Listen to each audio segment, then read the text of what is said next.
अस्सलाम वालेकुम दोस्तों, अगर आपने अभी तक हमारे चैनल को सब्सक्राइब नहीं किया तो सब्सक्राइब करें और बेल आइकन के बटन को क्लिक करें। तो चलिए बढ़ते हैं वीडियो की जानिब। And of course, the officer from my naval chief is very thank you. Buradaki deniz kuvvetleri ofislerimizin de çok büyük katkıları oldu. Thank you. He's a very good officer. Çok iyi bir askerdi kendisi. Deniz kuvvetleri. Şimdi ayrılacağız. Ama emrederseniz şeref duyarız Sayın Cumhurbaşkanım.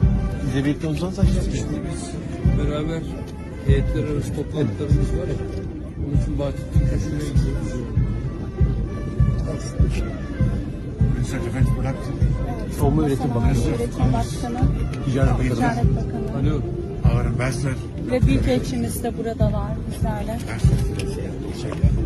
And our